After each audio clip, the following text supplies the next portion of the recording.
종교에서 그걸 못 찾으면 어디서 찾겠습니까? 종교에서 찾아야 되잖아요. 근데 그 우리 현실 종교가 그런 각자의 삶의 답을 다 해줄 수 있느냐? 못 해줘요. 기독교가 모든 답을 다 갖고 있다. 설교를 그렇게 하고 또 목사님들 그렇게 뭐 성경의 모든 진리가 다 있다. 인생의 모든 답이 있다. 이렇게 말을 하지만 정말 그럴까? 이런 의심도 들고. 실제 그렇게 잘 믿고 그러는 사람이 어느 날 갑자기 안 믿게 되고 뭐 교회를 떠나는 경우도 많고 그리고 뭐 잘 믿는 사람이 갑자기 불의의 사고를 당해 죽기도 하고 말이죠. 그럼 하나님이 정말 살아계시고 인격적인 분이라면 왜 이런 일이 발생할까? 이런 생각을 하게 된단 말이죠. 근데 기독교가 지금까지 우리가 배워왔던 기독교, 모든 것이 전능하고 모든 것이 가능한 그런 하나님.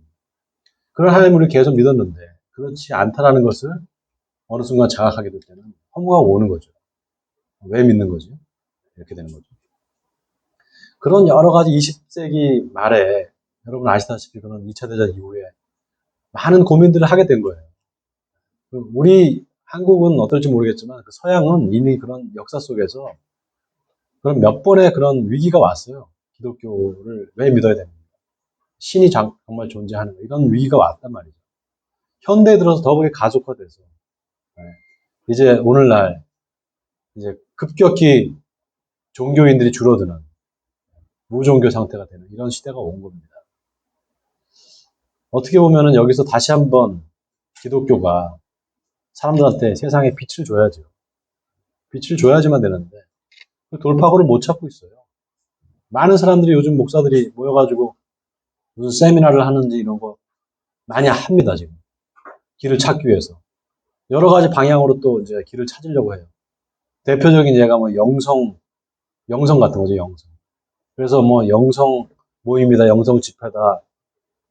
또 심지어는 무슨 뭐 약간 카톨릭식으로 피정 같은 걸 가고. 그것도 약간 심리학하고 연결되면서. 네? 뭐 집단 그 무슨 영성 치유 뭐 이런 것도 막 지금 유행을 하고 있는데. 그게 과연 솔루션일까? 네. 뭐 하나의 방법은 될 수 있겠죠. 저는 그렇게 생각을 해요. 그런 것들도 다 어떻게 보면 종교 엘리트들, 그러니까 소위 얘기하는 좀 목사나 또 뭐 좀 공부한 사람 이런 사람들이 이거를 주도해 가는 지금 그런 형국인데 실질적으로 종교 개혁이라는 거는 밑에서부터 일어나야 돼요. 네. 종교 개혁이 여러분 그 성공할 수 있었던 게 독일의 그 마르틴 루터가 종교 개혁을 성공할 수 있었던 이유가 뭔지 아세요? 그 대중들이 이제 하나씩 성경책을 갖게 된 거예요. 그전에는 성경책이 없었는데. 네. 그전에는 다 벌게이트 성경이라 해도 불가타라 해가지고 다 라틴어로 되어 있는 성경책을 독일 사람들이 어떻게 읽어요? 그냥 사제들만 가지고 그걸 가지고 이제 미사를 드리는데 미사도 뭐 알 수 없는 그 라틴어 가지고 막 하니까 사람들이 와 이게 그냥 쳐다보고 있는 거죠. 뭐. 네. 그리고 성찬 예식도 일종 성찬만 하잖아요. 네. 포도주를 안 줘요. 일반 레이맨 평신도들한테는 그냥 떡만 주는 거죠. 자기들 포도주만 마시고.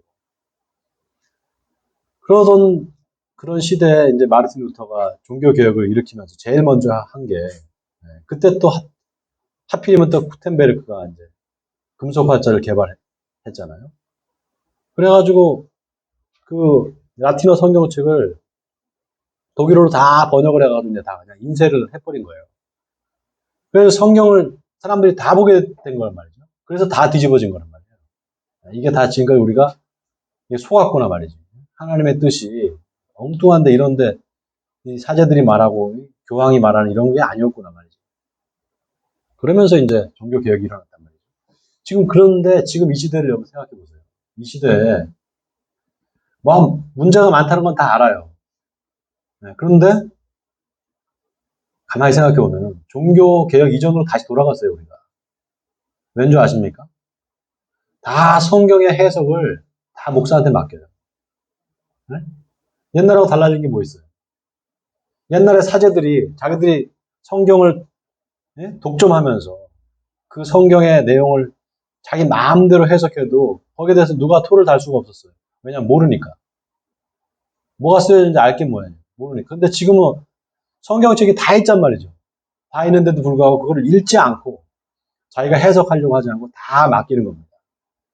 목사들한테. 그러면 어떻게 돼요? 그냥 목사가 시키는 대로 다 하게 되는 거죠. 목사가 그걸 해석해주고 그걸 이렇게 설명해주는 거, 아, 그럴까 보다 하고. 3대지 설교 딱 해서 이렇게 사세요 하면 아멘 하고 이제 그렇게 되는 거죠. 그런 상황에서는 종교개혁이 일어날 수가 없어요. 바뀔 수가 없습니다. 여러분이 깨어서 말씀을 스스로 해석할 수 있는 능력을 갖춰야 돼요. 이게 제가 말이 이상한가요? 제 말이? 하나님의 말씀을 읽고 해석하고 내 삶에 적용시키고 이런 훈련을 계속 하면은 이게 이제 옥석이 갈라집니다. 아, 저 사람이 지금 이상한 헛소리를 하고 있구나. 저 목사가 지금 자기 마음대로 자기 임의대로 하고 있구나. 이거를 알 수가 있어요. 금방. 그런데 이제 힘이 약한 거예요. 해석할 수 있는 힘이 없는 거예요. 능력이 없는 거예요. 다 잃어버린 거예요. 스스로 그걸 해석할 수 있는 힘이 없다. 생각하는 힘이 그만큼 약해진 거죠. 생각하는 그리스도인이라야 산다. 이런 책이 있다 그랬잖아요. 존 카비 쓴 책인데. 맞습니다. 그러기 위해서 인간과 행복이라는 과목을 제가 강의를 하지만 인간과 행복이라는 그 단순한 그 테마뿐만이 아니라 여기에는 신학이 있고 철학이 있어야 돼요. 그걸 담은 거예요, 제가. 뭐 굳이 인간과 행복 얘기하면서 종교 얘기를 뭐하러 하냐, 불교 얘기를 뭐하러 하느냐 이렇게 생각하실지 모르겠어요. 근데 여러분 종교라는 게 다 어떻게 생겼습니까? 기독교는 뭐 종교가 아니다 이런 말도 있는데 기독교가 무슨 종교가 아니에요. 기독교가 종교지. 사람들의 삶으로부터 나오는 거예요, 종교는. 사람들의 삶으로부터 그 삶을 어떻게 하면 잘 살까? 행복하게 살까? 여기서부터 종교가 나오는 겁니다. 그러면 종교라는 게 이제 죽음을 말하는 거냐? 여러분 생각해 보세요. 종교라는 게 궁극적인 게 뭡니까? 죽음 이후의 삶을 얘기하는 거잖아요. 죽음 이후에 이런 삶이 있다. 천국에서의 삶이 있고, 죽음 이후에 정토에서의 삶이 있고, 불국토에서의 삶이 있고, 죽음 이후의 삶을 얘기한단 말이죠. 어쨌든 그것도 삶이에요. 그럼 우리가 삶의 연장선상에서 종교를 봐야 된다 이 말이죠. 그러니까 종교는 이제 삶을 말해야 돼요. 당연한 귀결이에요. 논리 필연적으로. 죽음을 말하는 것이 아니라 삶을 말해야 됩니다. 어떻게 사는 삶이 행복한 삶입니다. 이거를 말할 수밖에 없죠. 종교는 결정적입니다. 그래서 종교가 가르치는 행복, 종교가 말하는 행복, 이거를 좀 우리가 살펴볼 필요가 여기 있는 거예요. 자, 그런데 그러면 이제 지난 시간에 제가 간단하게 불교에 대해서 설명을 했어요. 그 한 시간에 어떻게 다 하겠습니까? 불교가 얼마나 심오한데. 그냥 기본적인 내용만 제가 간단하게 설명을 했는데 불교와 기독교가 전혀 접촉점이 사실 없어요. 다른 언어예요. 언어도 다르고 체계도 달라요. 그러나 또 묘한 게 있어요. 묘한 게 뭐냐면 불교는 없음을 말하고 기독교는 있음을 말합니다. 완전히 다른 시각이죠. 있고 없고. 그러나 이게 또 있음과 없음이 서로 역설적으로 이렇게 연합되어 있어요. 삶과 죽음이 같이 섞여 있는 것처럼. 삶과 죽음이 섞여 있다는 말 여러분 이 말이 실감이 안 나시죠? 우리는 살고 있잖아요. 살아가고 있잖아요. 실은 죽어가고 있어요. 네, 실은 죽어가고 있다고요. 근데 죽지 않으면 또 살 수가 없어요. 예수님 말씀하셨잖아요. 죽어야 산다고 말이죠. 죽어야 다시 부활이 있을 거 아니에요. 부활도 마찬가지잖아요. 죽어야지만 부활이 있지. 죽지 않고 어떻게 부활이 있겠습니까? 자, 그런 의미에서 기독교와 불교를 우리가 한번 다 하는 우리가 다 할 수 없겠지만 불교도 여러 스펙트럼이 있고 기독교도 뭐 여러 종파가 있고 여러 스펙트럼이 있지만 그래서 딱 가장 잘 이렇게 서로 대화가 되는 그런 불교의 섹트가 있습니다. 네. 이게 이제 정토불교예요. 네, 정토불교. 그 다음에 우리 이제 기독교와 대화가 될 수 있는 그 부분이 이제 뭐냐 하면 바로 아미타거든요, 아미타. 나무 아미탑을 관세음보살 할 때 그 아미타. 네, 여러분 절에 가면은 저기 북한산에 가면 미타사라는 데가 있어요, 미타사. 아미타불을 모신 절인 거죠. 미타사. 아미타불. 그 아미타불의 이름이 또 하나 이름이 있어요. 법장이에요, 법장. 실제 그 아미타 부처님이 살아 계셨는 분이냐? 그거는 별로 관심이 밖이에요, 불교인들은. 그러나 아미타 부처님이 실제 뭐 존재하느냐 아니냐 그걸 떠나서 그분이 한 일이 있다는 거죠. 그게 뭐냐? 이제 부처가 되기 위해서 부처의 바로 전 단계가 뭐냐? 보살이라고 그래요. 보살. 네. 보리사트바. 네, 이게 이런 뭐 줄임말인데 보살이라는 말인데 이 보살이 이제 부처님이 되기 전인데 이 법장 비구 다시 말해서 아미타 부처님이 아미타 보살이죠. 보살이 이제 발언을 했어요. 발언을 48개 발언을 합니다. 그게 이제 아미타경이라는 불경에 보면 나와 있어요. 아미타경이라는 불경에 보면은 거기에 보면은 이제 아주 그 놀라운 발언을 해요. 내가 모든 사바 중생들이 다 정토에 태어나서 구원을 받기까지 내가 부처가 되지 않겠습니다. 이렇게 발언. 이게 이제 아미타불이라는 게 이제 어떻게 보면 대승불교 들어보셨죠? 대승불교의 핵심 그 표어가 있다 그랬잖아요. 네? 상구보리 하와 중생. 상구보리 하와 중생. 상구. 위로는 깨달음을 구하고 밑으로는 중생을 교화시킨다 이런 뜻입니다.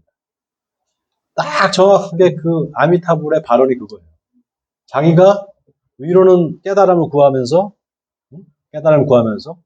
밑으로는 중생들을 구제하겠다 이런 발언을 한 거예요. 그 발언을 한 대상이 누구냐 하면은 바로 세자제왕이라고 해요. 세자제왕. 아미타경에 보면 그런 인물이 나와요. 세자제왕.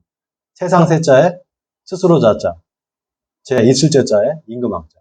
세상에 스스로 있는 임금. 누굴 말하는 걸까요? 우리 기독교라면.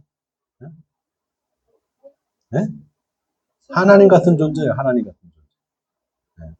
나는 스스로 있는 자니라. 하나님 같은 존재가 있는 거예요. 그런 인격적인 존재가 있고 그런 인격적인 존재한테 발언을 한 겁니다.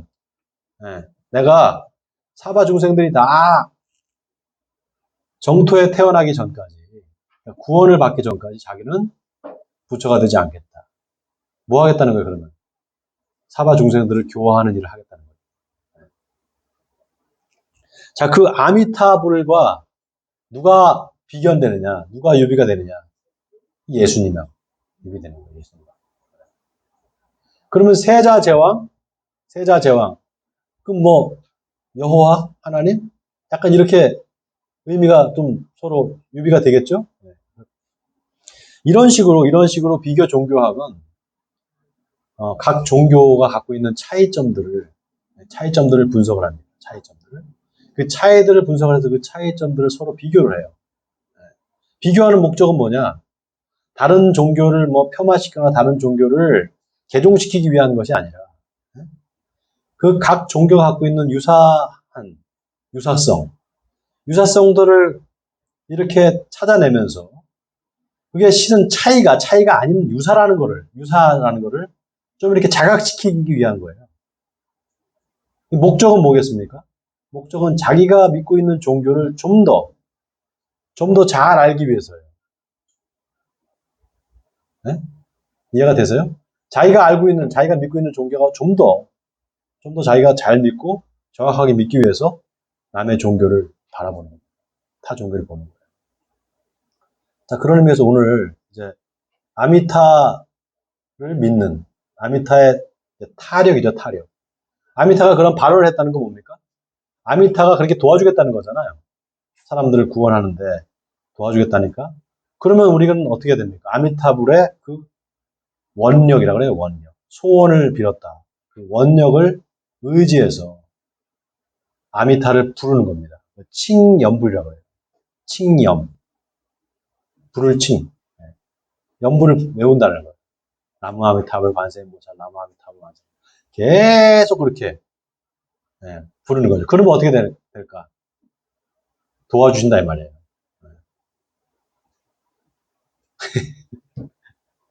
예수님을 우리가 막 이제 주님을 찾는 것처럼 그렇게 되는 거죠.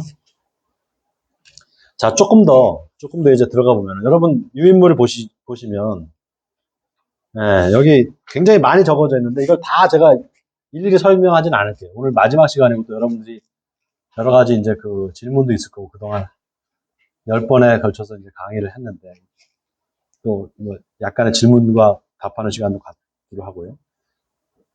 정토불교의 아미타불, 이 아미타불과 그리스도가 비견이 되는 거예요. 불교에서 기독교를 바라볼 때는 어떻게 바라보느냐? 바로 그리스도의 활동으로서 기독교가 성립된 것이 아니냐 이렇게 보는 거예요.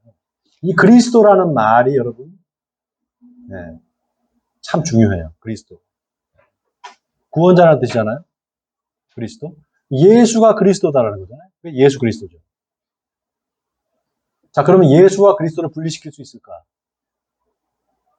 예수 따로 그리스도 따로 분리시킬 수 있을까요? 없죠. 기독교는 없다고 보는 거예요.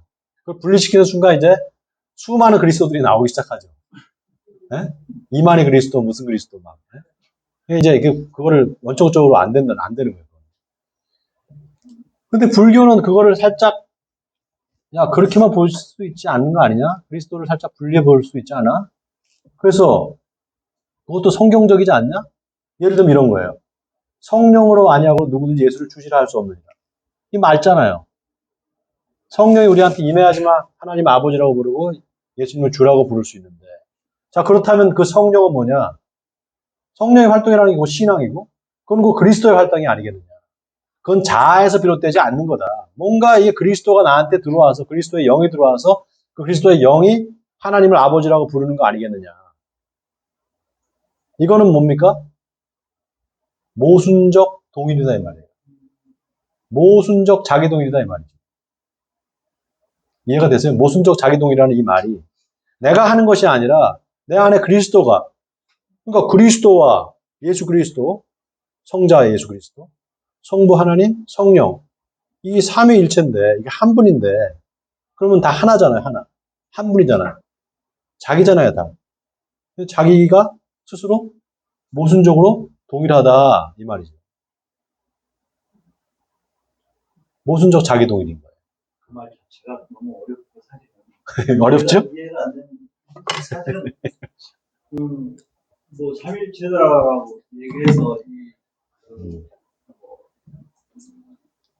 그것을 사도신경을 외우고 그다음에 그렇게 하고 있지만 그것도 기독교 내에서 너무나 그 부분에 대해서 어떻게 보면 콘스탄틴 국제가 로마를 통치하기 위해서 그렇게 아리오스파를 손을 들어주고 그것을 강요하고 믿음의 문제로서 실제 이해할 수 있는 문제가 아니라 믿음의 문제에서 강요를 하고 있고 어떻게 보면 지금도 저는 그걸 아무리 저기 해도 그런 논리적으로나 아니면 과학적으로 이해가 안 되는 문제인데 그것을 강요하고 있지 않나라고 저는 그렇게 저는 믿음의 문제로서 저는 알면 알수록 안 받아들이시고 예, 좋습니다. 예. 아무튼 그 기독교의 정통은 아타나시우스의 손을 들어줬죠. 동일 본질이다. 동일하다. 그것도 기독교가 전체 기독교가 아니고. 그렇죠. 예, 맞아요. 로만 카톨릭과 지금의 어떤 개신교만이 그 아타나시우스의 그 사도신경을 지금도 그 그리스 정교라든가 아니면 저쪽 그 동방 기독교나 그 러시아 그 정교회나 이런 이쪽은 그렇게 지금 현재 로만 카톨릭 우리 그 한국의 개신교 이쪽에서 한다고 또 이 문제에서는 또 다르게 대척점을 다르게 생각합니다. 맞아요. 그래서 이제 저번에도 말씀드렸다시피 이제 니케아 공의회에서 정통이 아타나시우스였는데 이제 뒤에 칼게톤 공의회에서는 또 아리우스파가 이기고 지금도 그 논란이 계속됩니다. 근데 그걸 우리가 이제 기독교의 신비다 이렇게 또 말하잖아요. 말로 설명하기가 참 어렵다. 신비다 이렇게 말하는데 신비라는 말이 그 신의 비밀이라는 뜻인데 그 신의 비밀을 어떻게 우리가 다 우리 인간의 언어로 할 수가 있겠냐. 이런 식으로 우리가 생각하면은 그냥 넘어갈 수 있어요. 그리고, 그러나 이제 우리가 이제 오늘 불교를 얘기하면서 불교인들이 그렇게 보는 시각에 좀 우리가 주목해 보자고요. 네, 기독교를 그렇게 보는 거예요. 야, 너네 그 모순적 자기동일 아니야? 모순적 자기동일인데 거기에 절대를 붙이는 겁니다. 신을 얘기하고 싶은 거예요. 절대 모순적 자기동일 아니겠느냐. 이렇게 보는 겁니다. 자, 그러면서 여기에는 이제 뭐냐면 요 문제가 되는 건 아미타예요, 아미타. 아미타불과 그리스도예요. 예수님과 아미타불, 요 둘을 비교시키는 거예요. 이 아미타불은 어떠냐? 마치 그리스도 같은데, 그리스도와 비견되는데, 얘는 계속 왔다가, 다시 왔다가, 다시 갔다가, 다시 계속 왔다 갔다 해요. 이게 회향이라 그래요. 회향. 회향은 아미타불이 인간을 향해서 자신의 원력을 전해주고 나눠주는 것이다. 반면, 바울에게서 신앙은 그리스도의 성령의 활동이므로 내 아니신 그리스도의 활동을 회향으로 대처할 수 있다. 이거는 제 말이 아니라요. 제 말이 아니라 이제 야기세이즈라는 일본의 그 선불교 학자가 한 말인데 이걸 이제 대치를 하는 겁니다. 이렇게. 그렇게 대치를 하면 이제 정토불교에 하나님과 같은 존재가 있어요. 정토불교에. 그걸 법성법신이라고 그래요. 법자를 붙여갖고. 네. 그리고 예수님 같은 존재가 있습니다. 방편법신이라고 그래요. 자, 법성법신, 방편법신. 법성법신은 하나님과 같은 존재고, 방편법신은 예수님과 같은 그런 존재인 거죠. 근데 이 둘이 사실은 어떠냐? 이 방편법신이 사실은 법성법신을 그대로 담고 있는 거예요. 마치 석가모니 부처가 그 최초의 부처가 아니에요. 그 전에 수없이 많은 부처님들이 있었어요. 근데 그 부처님들이 계속 회향을 하면서, 계속 그 회향을 하면서 계속해서 와서 결국은 석가모니 부처가 완전히 그 화신으로 이렇게 나타난 거죠. 그런 식으로 생각을 하는 거죠. 이 정토불교의 사람들이. 그렇게 보면 기독교가 별로 다를 게 없어요. 기독교와 불교가. 많이 비슷해요. 많이 비슷합니다. 그 특별한 예가 아미타경이나 무량수경, 관무량수경 이런 이제 정토 삼부경이라는 게 있는데 경전에 세 개가 있어요. 그 세 개의 경전에 보면 이 아미타가 발언을 하는 그 48개 발언문이 쭉 나와 있는데 그걸 예수님의 요한복음 17장의 기도와 비교를 해보면 많이 비슷해요. 많이 비슷합니다. 자, 넘어갈게요. 이제 차이는 뭐냐, 그러면. 자, 차이는 예수님은 한 번 왔다가, 다시 그러면 그 회향을 하느냐, 그리스도가. 또 그리스도가 또 그러면 여러 다른 사람으로 계속 태어나느냐, 그렇지는 않죠. 그냥 유일해적으로, 역사적으로 한 번 딱 나타났다가 이제 안 나타나고 지금 세상의 말세 때 다시 오실 분. 그 예수님이잖아요. 회향을 하는 일은 없단 말이죠. 그리스도가 회향하는 일. 근데 정토불교는 계속 회향을 하는 거예요. 계속 바뀌는 겁니다. 자, 그리고 신심이라는 게 있잖아요. 신심. 우리 믿음. 신심은 인간의 행위임과 동시에 또 뭐예요? 아미타불의 원력의 회향이에요. 이것도 비슷해요. 이것도 우리 기독교와. 우리 안에 성령이 우리를 자꾸 인도하는 거예요. 우리 안에 역사하시는 거예요. 자, 뭐 유형 A, B 이런 신학인데 이거 좀 복잡하니까 넘어갈게요. 자, 그래서 신을 절대 모순의 자기동일이다 이렇게 말합니다. 니시타 기타로라는 그 선불교 학자가 이렇게 말했어요. 궁극계 주체로서의 개체는 그 자체로 수로적 의미를 가진다. 좀 어렵죠? 제가 쉽게 설명해 드릴게요. 나는 학생이다 라고 할 때 나는은 뭡니까? 주어잖아요. 학생이다 수로죠. 그렇잖아요. 나는 학생이다라는 그 문장에서. 나는 주어고 학생이다가 수로인데. 그러면 나는 어떤 나냐? 학생인 나죠. 자, 나는이라는 게 이렇게 달려와요. 나는이라는 주체가, 주어가. 학생이다라는 수로가 이렇게 와서 딱 만나. 네? 그래서 학생인 나. 요게 나야, 요게. 요게 나인 거예요. 자, 그러면 주어면적인 게 있고 수료면적인 게 있어요. 주어면적인 거, 지금까지 우리는 주어면적인 것만 생각했어. 나라는 것만 생각했어, 나. 인식론적 주체인 나. 근데 사실은 이 수료면적인 나가 있는 거예요. 마치 백지처럼 아무것도 없는 공간에 아무것도 없는데 뭔가 나를 한정시켜주는 그 무엇이 있는 거예요. 다시 말해서 나가는 그냥 내가 아니라 학생인 나인 거죠. 자, 그러면 예수 그리스도가 어떤 존재냐? 네? 예수가 그리스도다. 그리스도인 예수죠. 네, 그렇게 보면 그리스도인 예수예요. 그리스도인 예수. 거기에서 예수의 정체성이 드러나.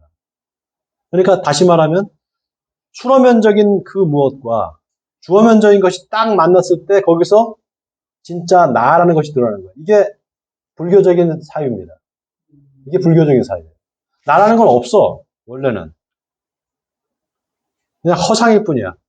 오온이 합쳐진 거야. 그런데 뭔가 그 법이 있어, 법. 그 법이 어느 순간에 이렇게 딱 만나는 거야. 내 안에. 그게 진짜 나예요. 진짜 나. 그게 다시 말하면 절대 무라는 것이, 다시 말해서 수로적인 그 어떤 없음이 자신을 딱 드러내는 거예요. 세상에. 여러분 각자의 그 다 모습들이 있는데 그 각자의 모습은 법이 다 여러분한테 현성한 거예요. 다른 모습으로. 이거를 그 니시타니 게이즈는 절대무의 가면이다 이렇게 말합니다. 절대무의 가면. 절대무가 각자의 그 페르소나, 그 절대무라는 것이 세상에서 다 이렇게 현성하고 있는 거예요. 드러내고 있는 거예요, 자신을. 그러니까 당신이 부처요. 네? 이렇게 말할 수 있는 거예요. 내 안에도 부처가 있고 저 사람한테도 부처가 있는 거예요. 네.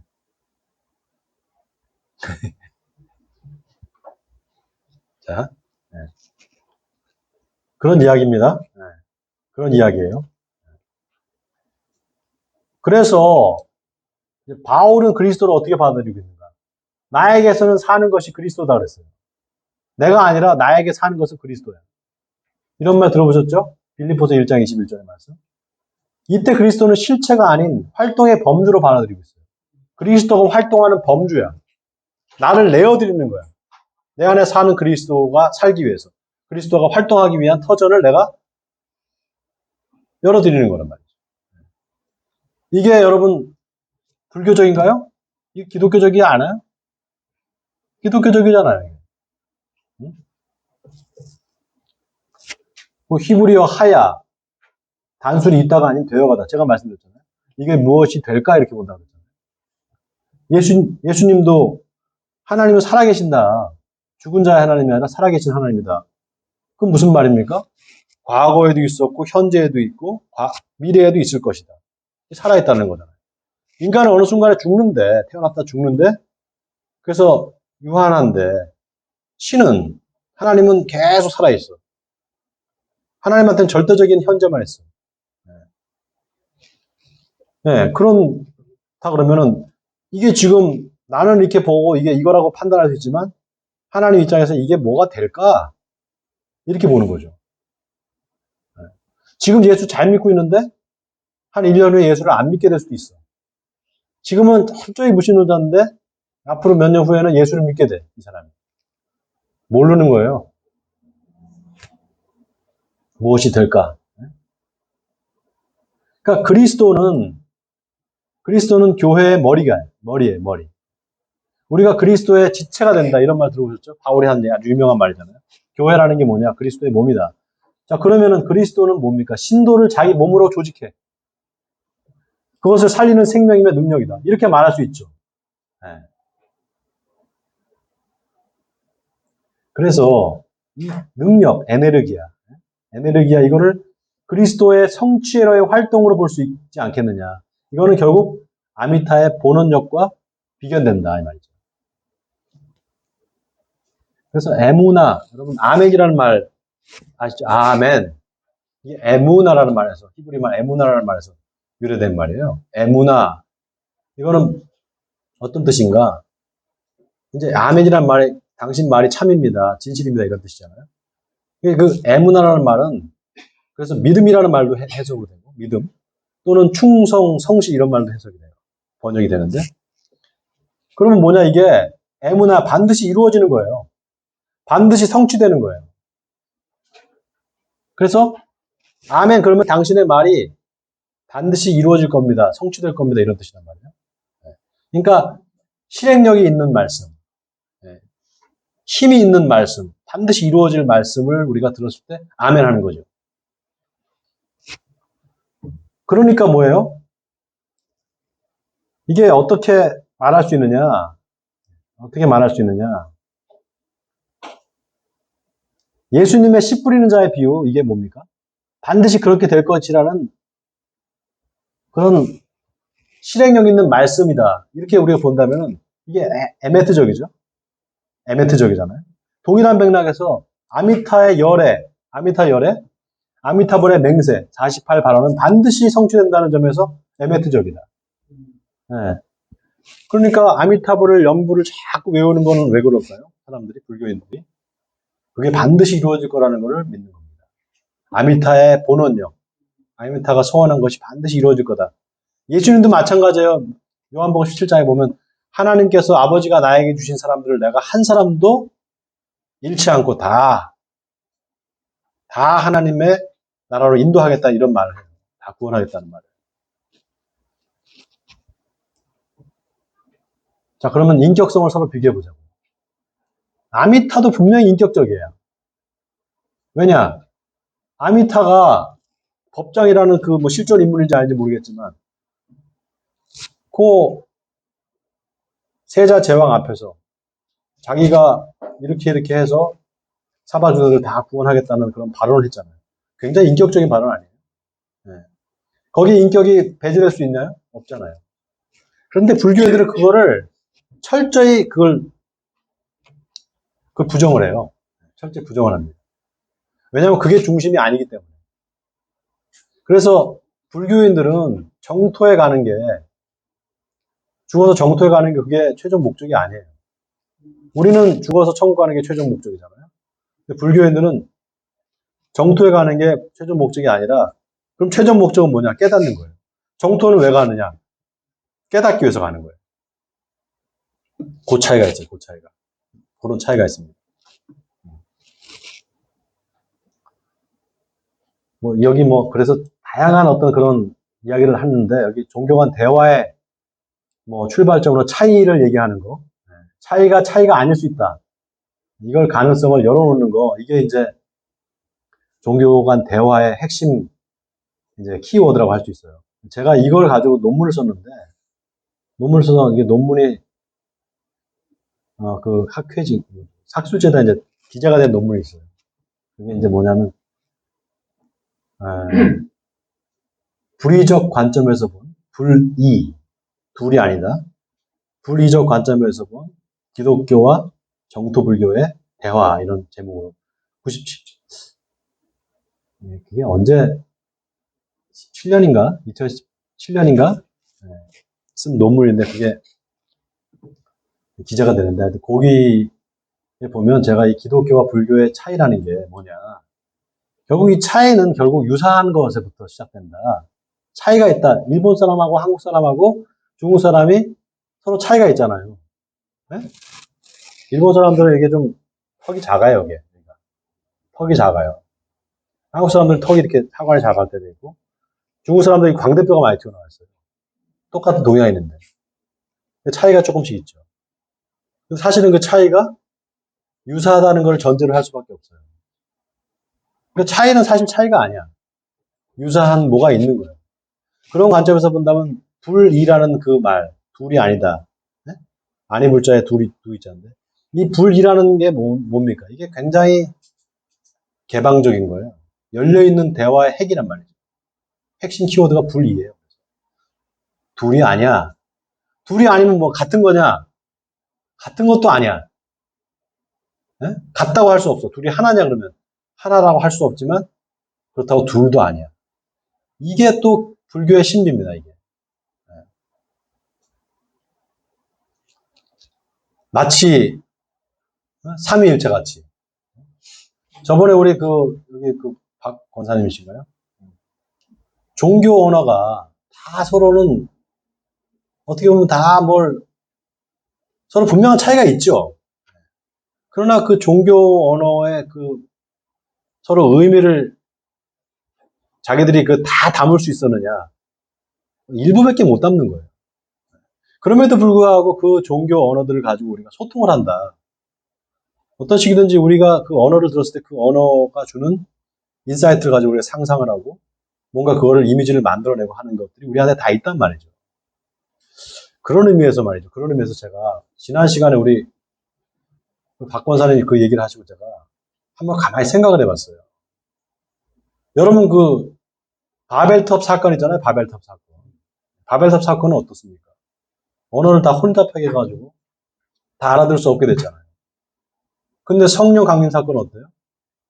언어가 하나로 그냥 통일되면서 소통이 되는 거예요. 그러니까 성령이라는 게 다른 게 아니야. 소통하는 영이야, 소통하는 영.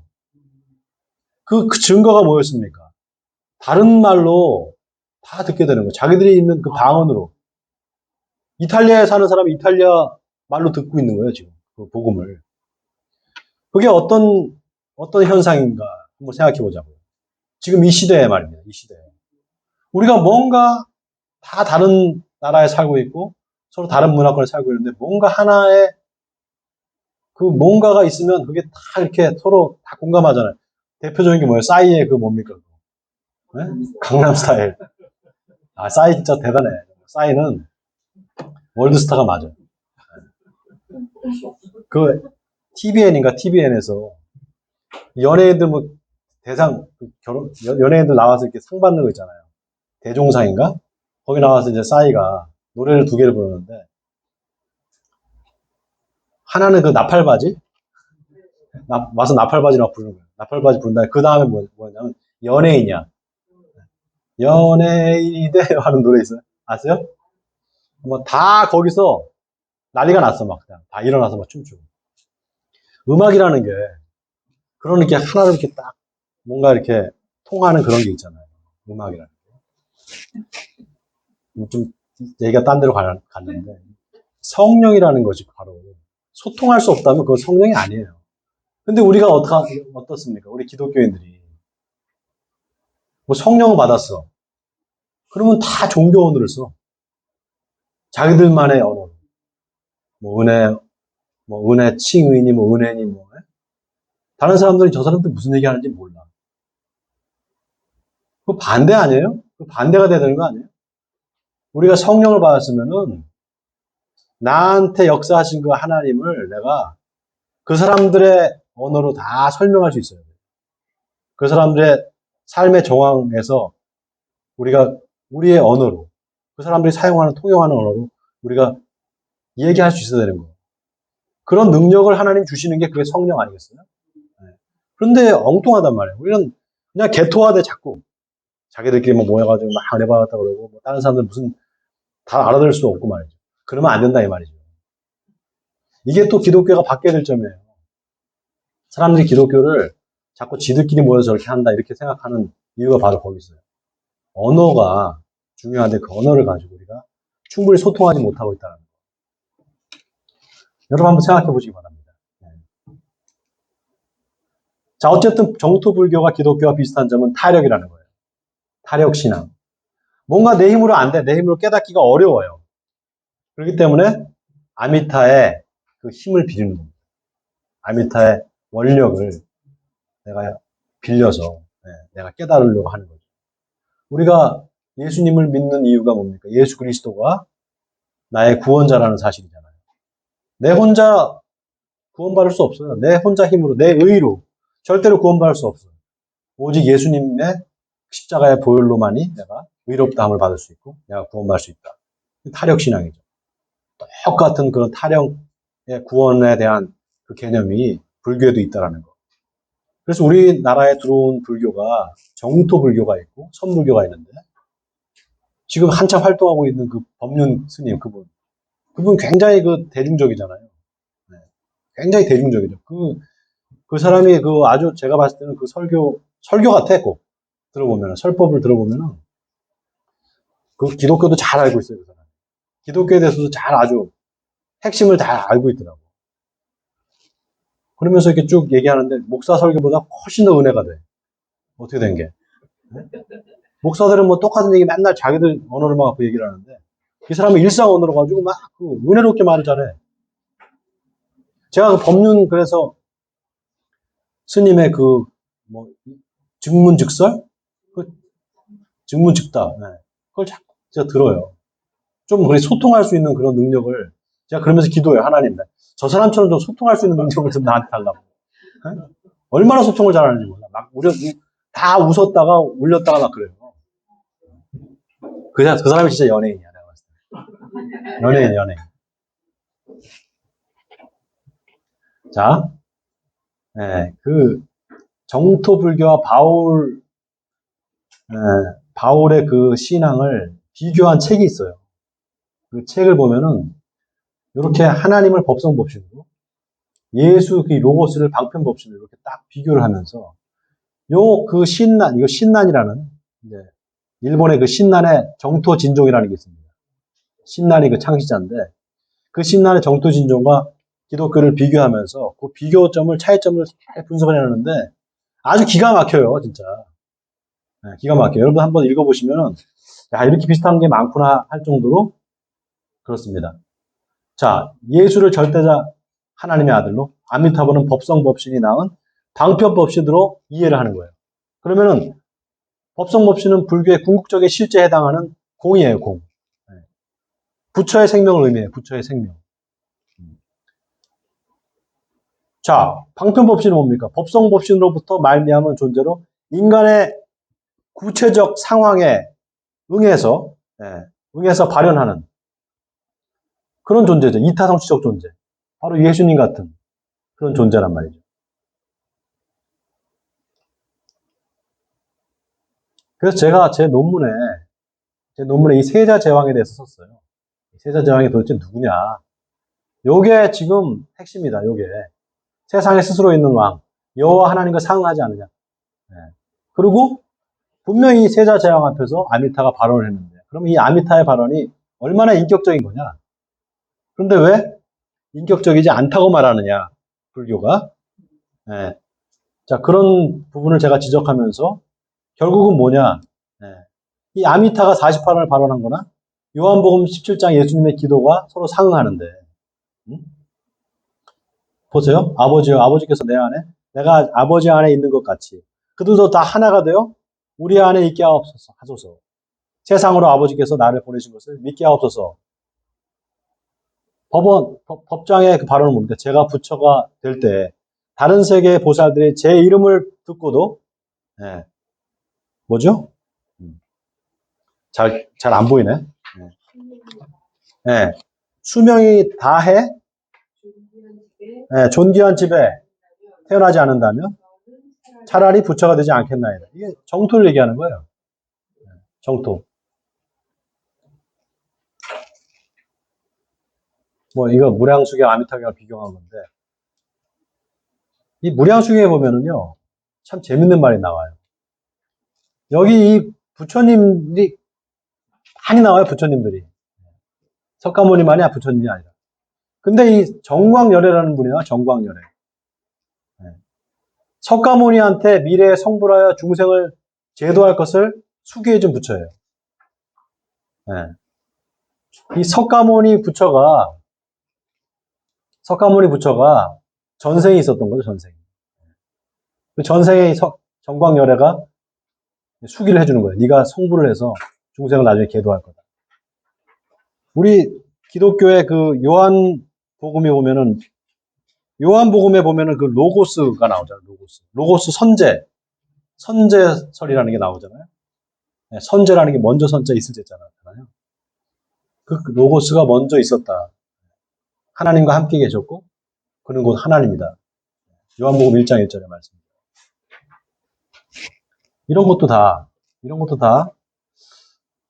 두 불교가 서로 분명한 차이가 있지만 그 분명한 차이가 사실은 차이가 아닐 수 있다는 가능성을 열어놓는 거죠. 바로 불의적 관점에서 보는 거예요. 이렇게 비교해보면 법성법신은 로고스고 법장비구는 예수고 정토의 건설은 예수의 업의 완성이고 보신불로서의 아미타불은 기독교에서는 주님, 그리스도고요. 석가에 대한 정토의 설법은 예수의 천국 비유와 같다. 기독교의 성령이 불교에서는 회양이다. 기독교의 천국이 불교에서는 정토다. 차이는 뭡니까? 정토에 태어나는 것이 불교에서는 최종 목적이 아니라 깨닫기 위한 중간 과정이지만 기독교는 천국이 최종 목표다. 그 차이가 있어요. 자, 이렇게 해서 아미타의 인격성을 좀 비교한 내용인데 이거는 조금 건너뛸게요. 네. 그래서 이제 불교의 회심과 기독교의 구원을 한번 비교해 볼 텐데 회심이라는 거는 불교에 있어서는 뭡니까? 인간 내면의 지와 정이 궁한 끝에 그 궁지에서 호련히 탈출하는 것을 말하는 거예요. 그걸 해탈이라고 합니다. 잘 보세요. 회심이 우리와 다르죠? 인간의 내면의 지와 정, 이 궁한 끝에 그 궁지에서 호련히 탈출하는 것, 이게 바로 해탈이고 회심이에요. 그래서 선종의 오도, 깨달을 오자에 길도자죠. 길을 깨닫는 오도송이라는 게 있어요. 그래서 오도송. 깨달음의 기쁨을 노래한 그 노래들. 그런 것들을 보면 타인으로부터 베풀어진 방편과 수단은 그야말로 방편일 뿐이고 진정한 회심은 자신 스스로 변하지 않으면 안 된다고 보는 겁니다. 반면에 정토종의 안심은 선종과는 달리 안심에 들어가기 위해 여타의 지식을 배척합니다. 선종의 여러분 그 선불교 같은 경우는 직지인심이라는 게 있어요. 직지인심. 들어보셨어요? 직지인심? 다른 불교는 선종 외에 다른 불교, 뭐 화엄경이라든지 화엄종이라든지 천태종이라든지 이런 여러 이제 종파가 많은데 그런 종파들은 다 육바람이라는 걸 다 이렇게 뭐 고행을 해야 돼요. 한마디로 수행을 해야 돼요. 그 수행의 절차를 다 해야 됩니다. 그런데 이 선불교는 갑자기 그 마음으로 확 들어가서 깨닫는 그걸 말해요. 그걸 직지인심이라고 해요. 갑자기 깨닫는 거예요. 어느 순간 깨달음이 오는 거죠. 자, 그런 것들이 뭐냐는 거죠. 자, 아미타불은 방편법신이며 인간 구제를 위한 법성법신의 활동이다. 이렇게 봐요. 불교가. 그래서 아미타불은 궁극의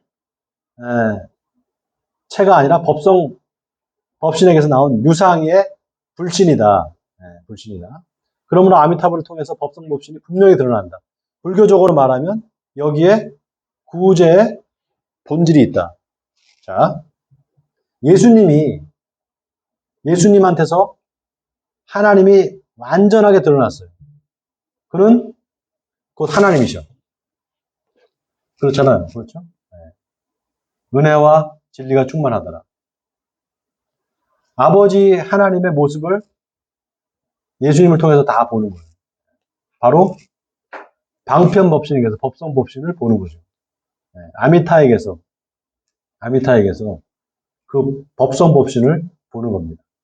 이게 불이인 거예요. 그래서 불이에요. 둘이 아닌 거예요.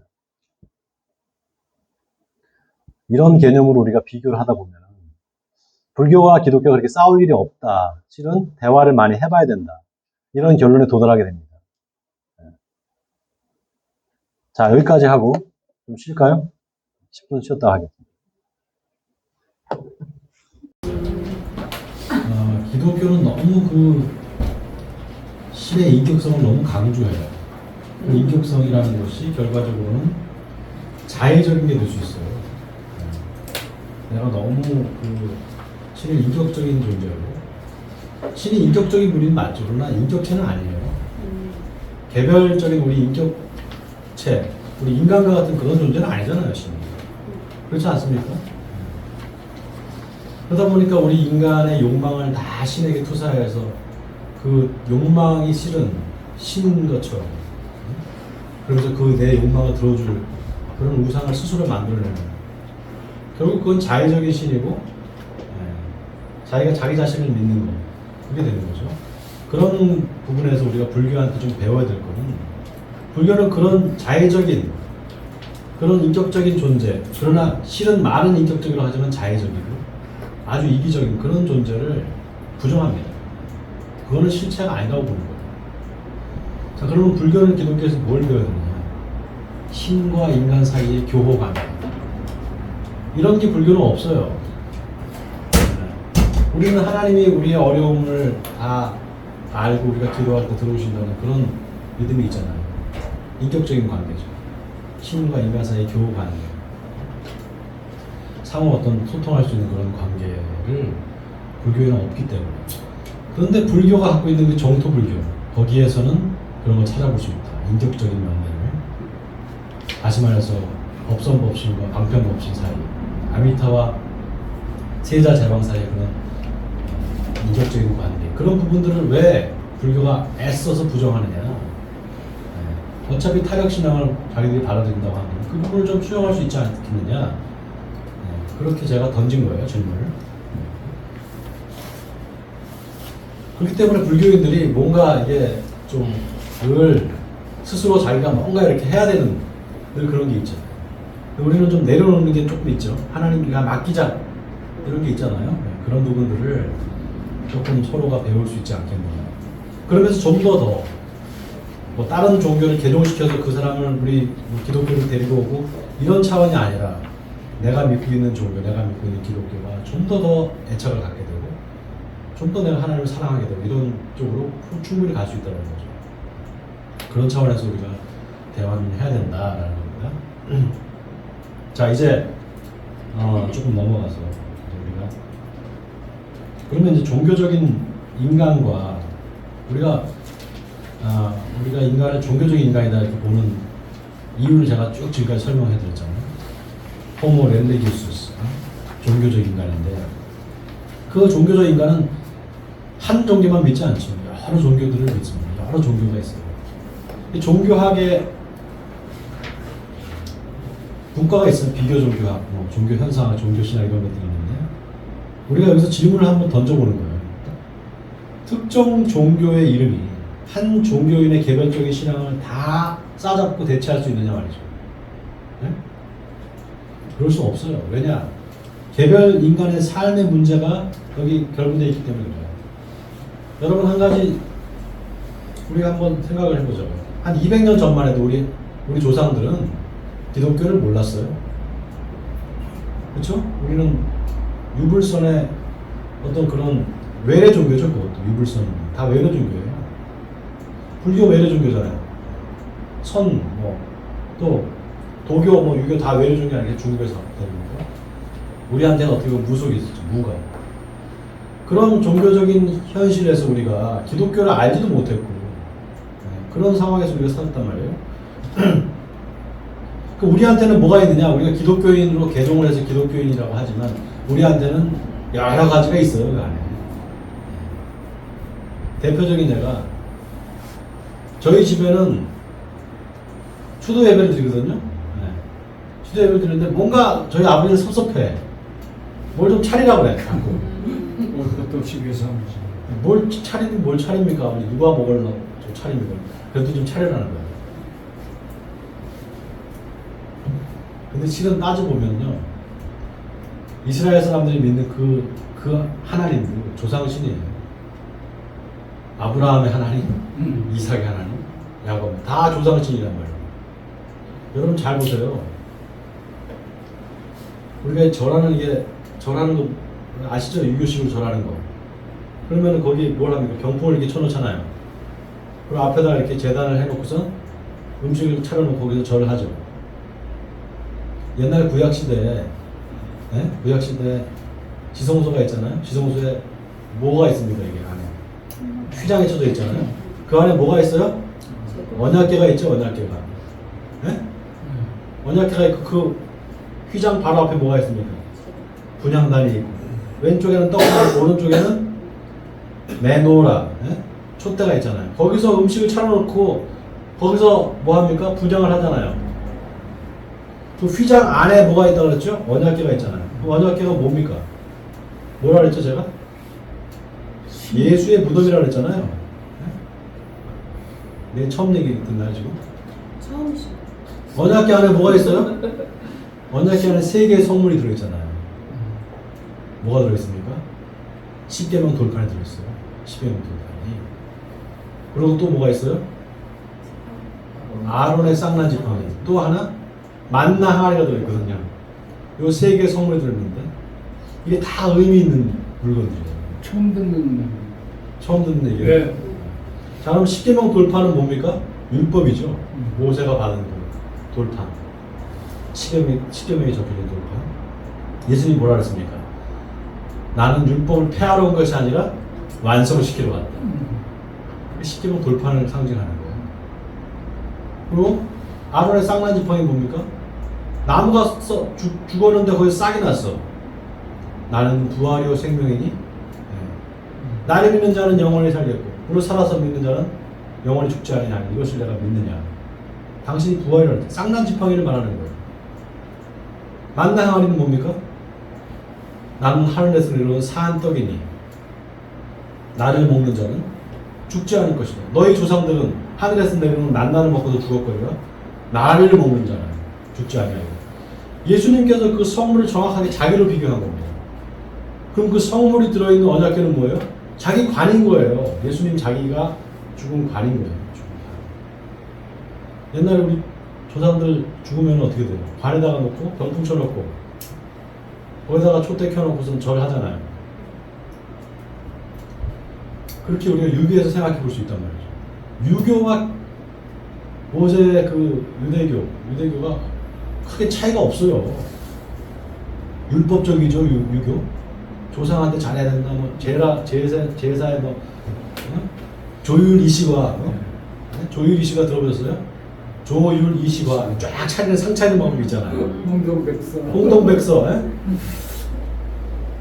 레위기를 보세요, 레위기 보면은 떡을 어떻게, 12개를 해가지고 이렇게 딱, 떡상을 어떻게 만들어갖고 어떻게 해라, 촛대는 어떻게, 등잔을 어떻게 밝혀라, 숯은 어떻게 갖고 와라, 재물은 어떻게 잡아라, 각을 떠갖고 다 벌려놓고 그걸 뭐 똥은 어떻게 다 갖다 버리고 뭐 어떻게 다 나와 있어요.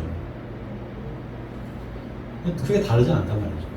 이런 유사점들을 우리가 생각해 보면은 종교는 막 저 종교가 이상한 종교고 뭐 어디는 저 말도 안 되는 이런 종교라고 말할 수 없어요. 인류의 역사에서 그런 어떤 종교가 태동되고 종교가 발전하는 과정들이 다 있습니다. 네?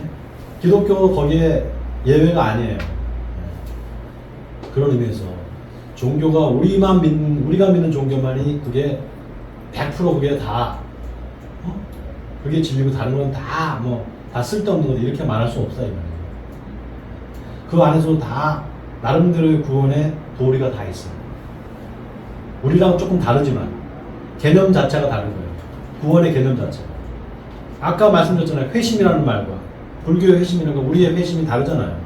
우리는 죄를 회개하는 거고 불교의 회심은 뭐라 그랬습니까? 뭔가 구하니까 찾는 거다. 그게 회심이다. 의미가 다르잖아요. 그죠? 그런 의미에서 얼마든지 우리가 종교를 비교해서 생각해 볼 수 있다는 거예요. 그리고 특별히 그 종교가 한 종교가 특정 종교가 예를 들면 기독교가 예를 들면 불교가 그 종교인 바로 불교인이나 기독교인의 개별적인 신앙을 다 대체할 수 있느냐? 없어. 왜냐하면 우리 안에는 이미 많은 것들이 들어있어. 유불설이 다 들어있어 우리 안에는. 그러니까 기독교를 받아들여도 그렇게 받아들일 수밖에 없어. 우리 대한민국의 기독교가 왜 이렇게 율법적인 신앙이 이렇게 자리 잡을 수 있었느냐? 원인이 있다 그랬잖아요. 유교적인 그런 의식이 남존여비 그런 의식이 우리 가운데 있고 그렇기 때문에 그거를 불교나 기독교가 불교나 유교를 받아들여서 그렇게 습합해서 받아들였다. 그렇기 때문에 우리는 엄밀한 의미에서 개종이 아니라 가종이다. 네, 제 스승이 그렇게 얘기를 했는데 가종이라는 건 더한 거밖에 없다. 바꾼 게 아니라 더한 거다. 그러니까 우리 삶의 문제는 하나의 어떤 종교로 다 싸잡아서 말할 수가 없는 입장이란 말이죠. 그렇기 때문에 종교신학이라는 것은 종교들 사이의 관계라는 현실을 직시하는 거예요. 너만 믿느냐? 너만 예수 믿느냐? 나도 믿고 있고 저 사람은 다른 거를 또 믿고 있다. 서로 다 삶이 다르기 때문에 그런 관계에 대한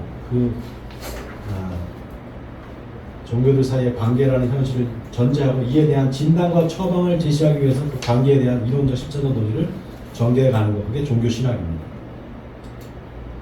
감리교 신학교가 자랑하는 한 분이 있어요.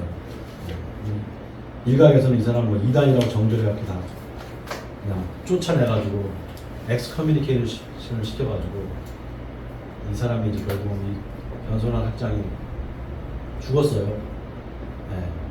화병이 나서 죽었다는 얘기도 있는데 하여튼 죽었습니다. 이 사람이 유일한 어떻게 보면 종교 신학자다 이렇게 말할 수 있습니다. 우리나라 최초의 종교 신학자.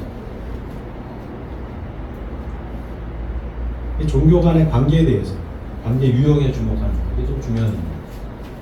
복음주의와 그리스도의 유일성, 이 관계, 이 태자가 다 지금 변선한 학장이 했던 일들이에요. 왜 기독교가 이렇게 배타적인가? 왜 기독교가 이렇게 다른 종교를 배척하는가? 왜 그래야만 되는가? 꼭 그래야 되는가? 그런 것들을 연구한 사람이에요, 이 사람. 그래서 핵심을 말씀드리면 변선한 학장의 아시아 종교 신학, 그 사람이 이제 자기가 이름 붙인 신학의 그 태자가 아시아 종교 신학입니다. 아시아 종교 신학에 이 사람이 제일 친한 친구가 있어요. 일본 사람인데 이 선물교 학자입니다. 니시다니 게이지라는데 아베 마사오하고 둘이 친한 친구였어요. 이런 사람들이 변선한 학장이 죽었을 때 참 비탄해했습니다. 한국의 기독교가 이런 사람을 말이죠. 내 쪽도 죽였단 말이죠. 저는 개인적으로 그분한테 변선한 학장한테 제가 수업을 듣지는 않았는데 얘기를 들어보니까 이분이 이제 그 수업을 하면 한 3시간 세미나 수업을 하면 3시간에 끝나지가 않았대요. 근데 막 침을 튀면서 막 그냥 너무 열정적으로 강의를 해서 사람들이 그 학생들이 그 열정적인 강의에 다 그냥 막 너무 열광했다는 거예요. 기가 막히게 그런 수업을 한 사람이 없었답니다.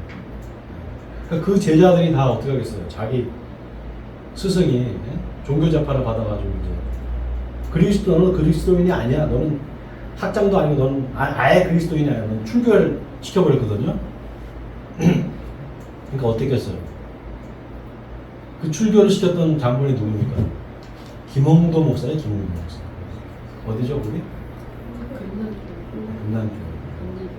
금난교. 그런 분들이 이제 출교를 시켰는데 그분이 그래서 마지막 그 감리교 신학대학을 떠나면서 했던 그 마지막 설교가 있어요. 제가 그걸 들어봤어요. 근데 뭐라고 하냐면 나는 괜찮은데 내 제자들은 노다지, 노터치라는 말, 건드리지 말아라. 근데 얘들은 노다지다 말이야. 노다지. 그 의미를 담은 거예요.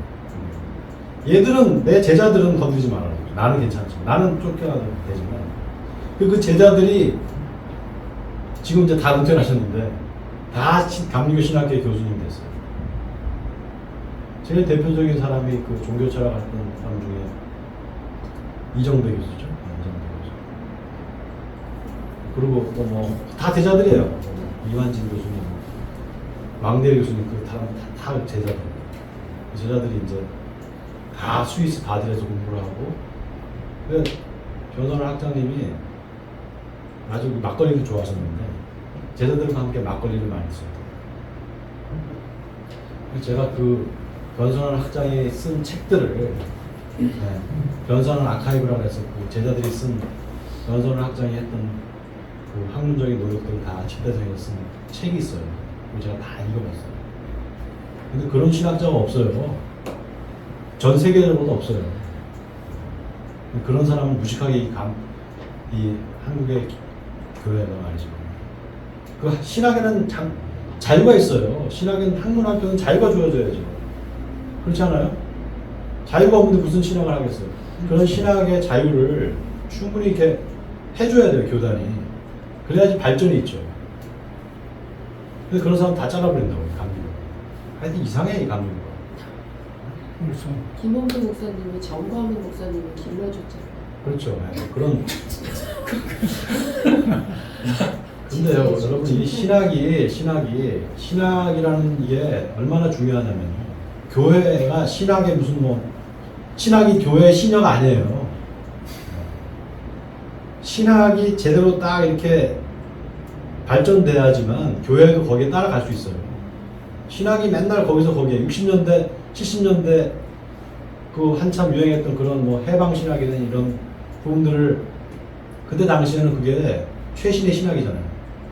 어떻게 보면 해방 신학, 구티에레스 같은 사람은 해방 신학 그런 게 또 우리나라의 민중 신학을 또 이끌었죠. 그 다 감리교 신학교에서 한 거예요. 사회운동에 참여하고 그런 것들을 자유롭게 할 수 있는 그런 분위기가 아직도 우리 한국 교단에는 힘들다는 거죠. 저는 제가 참 종교 철학을 잘했다 싶어요. 제가 무슨 얘기를 하든 저는 종교 철학이기 때문에 괜찮아요. 불교를 막 얘기해도 불교를 얘기하고 공식적으로 제가 불교를 얘기하잖아요. 얘기를 해도 괜찮아요. 하여튼 여러분들이 제가 이제 그런 마음을 갖는 거예요. 불교도 공부하고 이 기독교 공부도 하면서 기독교 신학을 공부하고 철학도 공부하면서 이 그리스도교 소위 얘기하는 복음주의 이 복음주의가 갖고 있는 이 무한한 가능성을 이 복음이라는 게 얼마나 큰 가능성입니까? 누구든지 복음을 믿으면은 구원받는다는 이 가능성이 왜 배타적이 됐냐는 거죠. 왜 배타성으로 그게 전락하냐 말이죠. 이거를 복음을 개방적으로 열어제치는 일을 기독교가 하지 않으면 그냥 고사된다. 앞으로 다 관심을 안 갖고 기독교는 망한다. 교회 다 문 닫는다. 저는 그런 입장이에요. 확 열어제쳐야 돼요. 그거를 잘하는 애들이 카톨릭이에요. 카톨릭. 근데 우리는 그걸 못했어요. 개신교는. 특히 한국교회.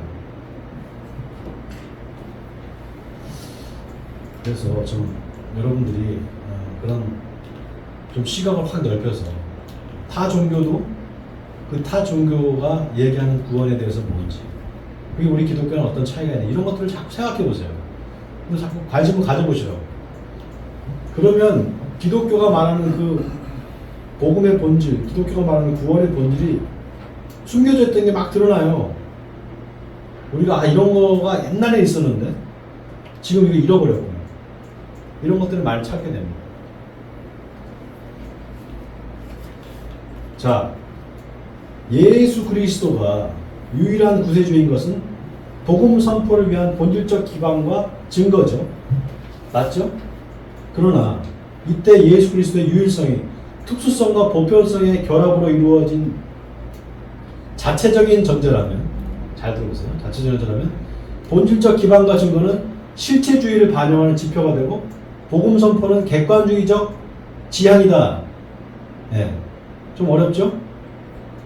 자, 이게 여러분 잘 보세요. 그리스도의 유일성과 특수성이 보편성과 결합된다. 이 말은 뭡니까?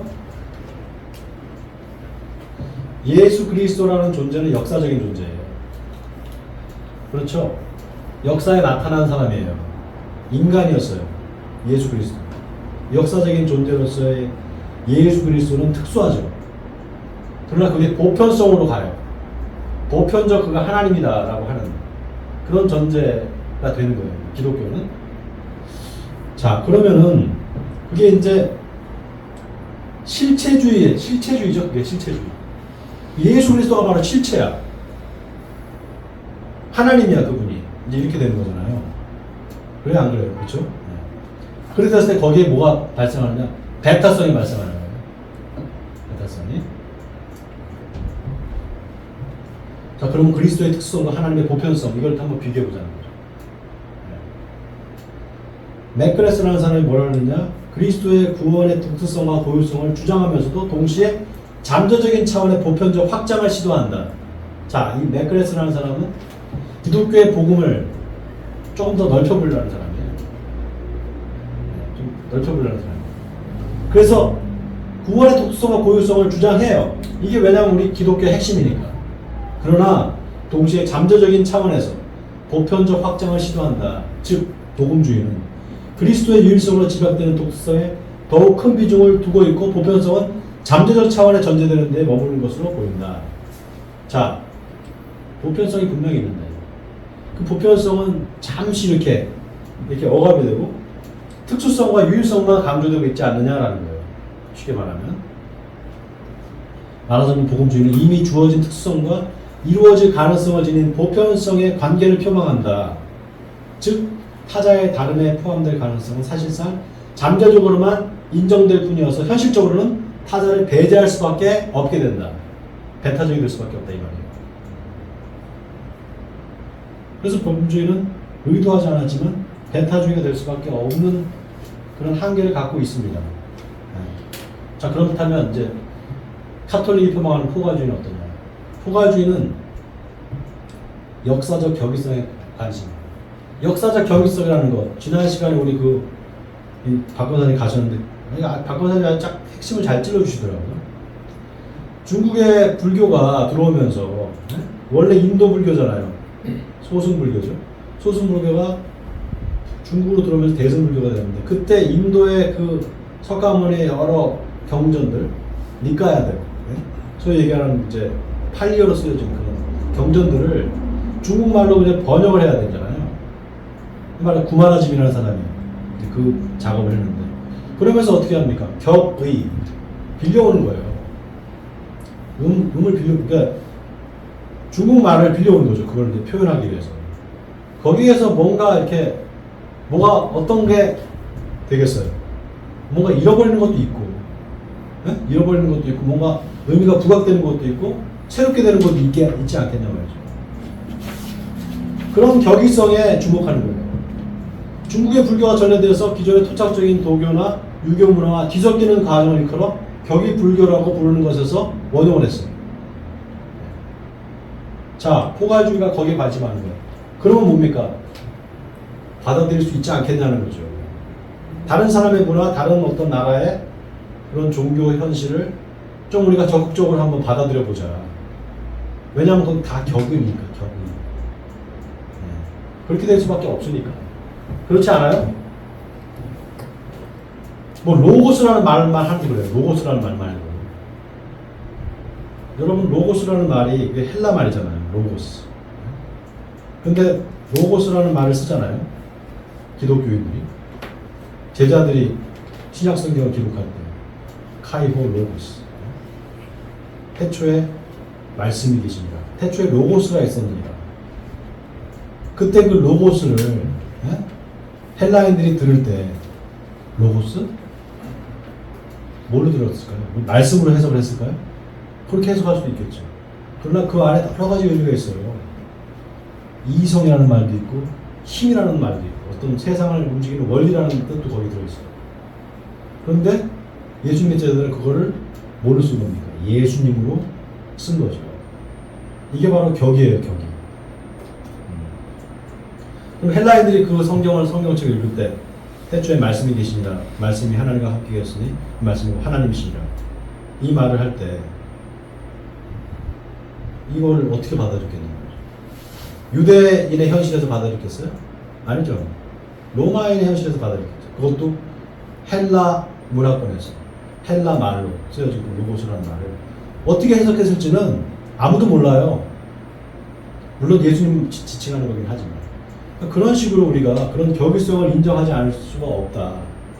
격의성의 관점에서 기독교는 헬레니즘의 영향하에서 이방 종교들과 서로 영향을 주고받았다. 문화적으로 성숙하는 과정 안에서 다른 종교나 사상들을 교류하면서 받아들였다. 네. 여러분들 이거는 좀 제가 말씀드린 걸 좀 오해하지 말고 들으시기 바랍니다. 이 기독교가 껍질과 알맹이, 껍질이 있고 그 알맹이, 껍질 속에 알맹이가 있어요. 그러면 그 껍질이 뭐겠어요? 알맹이를 보호하는 껍데기다. 근데 이 껍질을 깠어. 알맹이가 튀어나왔어. 그러면 그 알맹이만, 이 껍질은 필요 없고 알맹이만 중요하다 이렇게 생각할 수 있을까요? 네? 껍질이 쌓여있기 때문에 그게 알맹이인 거지. 껍질이 쌓여있지 않은 게 알맹이가 더 이상? 이 기독교의 본질이라는 이제 책이 있어요. 기독교의 본질이라는 이름의 책이 많습니다. 기독교의 본질이라는 이름의 책이. 근데 그 아돌프 폰 하르락이라는 사람이 쓴 책이 있어요. 기독교의 본질이라는 책이. 거기 보면 이 얘기를 해요. 껍데기와 알맹이. 그럼 기독교라는 게 뭐냐? 헬라의 문화를 받아들이면서 헬라 문화권과 같이 이렇게 부딪히면서 기독교가 발전하고 변형되는 과정을 거쳤다는 거예요. 그래서 껍데기와 알맹이를 이렇게 비교를 한 거예요. 유대 문화, 유대 토양에서 자란 그 기독교, 그리스도교가 해동이 됐지만 실은 그것이 헬라 문화권에서 이렇게 덧입혀지고 거기 껍질이 쌓여지는 그걸 통해서 기독교가 만들어졌다는 거예요. 뭐 바울의 종교니 뭐 이런 얘기를 하셨잖아요, 우리 양 집사님이. 맞아요. 그렇게 볼 수 있어요. 네. 기독교가 어떻게 서방 세계에 알려지게 됐습니까? 바울 때문이거든요. 사도 바울이 1, 2차, 3차의 전도 여행을 떠나면서 그 헬라말을 막 유창하게 쓰는 그 로마인이잖아요. 로마 시민권을 산 사도 바울이 쫙 그 예수님의 복음의 이야기를 헬라말로 막 얘기를 한 거죠. 그 사변적인 언어, 철학적인 용어로 로고스라고 하면서 그런 차원에서 본다면 기독교는 계속해서 어떤 하나로 고정된 것이 아니라 기독교라는 종교는 계속 발전해가고 있는 것이다. 변해가고 있는 것이다. 이렇게 봐야 된다는 겁니다. 자, 그런 거를 잘 받아들이는 게 바로 천주교다. 그래서 포괄주의다. 역사적인 격의성 설명드리고 포괄주의는 그래서 대표적으로 제사 뭐 이런 거 다 받아들이잖아요. 카톨릭은 술 먹고 담배 피우고 이런 거 다 괜찮아. 그럴 수 있지. 뭐 그게 뭐 그렇게 중요한가? 중요한 게 아닐 수 있어요. 그렇게 중요한 거는 뭐냐? 그 복음인데 그 복음을 어떻게 하면 개방적으로 그거를 이렇게 표방할 수 있을까? 배타적이지 않은 방식으로. 그거에 늘 고민을 하는 거죠. 그러나 기독교의 역사적 유일성과 배타성이라는 것을 우리가 그걸 버려버린다? 기독교의 그리스도의 유일성, 특수성을 버려버린다? 버릴 필요는 없어요. 근데 그거를 이렇게 꽉 붙잡고 다른 것들은 다 잘라버리면 그게 더 이상 복음주의가 될 수 없다는 거. 그거를 여러분이 한번 잘 생각해 보세요. 그 가운데 그 긴장 속에 있는 거예요. 기독교는 항상 다른 문화와의 접촉과 그 갈등과 이런 부딪힘을 통해서 계속 기독교가 새롭게 될 수밖에 없는 그런 역사적인 운명이 기독교한테 있다는 거예요. 왜냐하면 복음을 전해야 되기 때문에. 그 증거가 예루살렘 공의회, 네? 예루살렘 공의회 아시죠?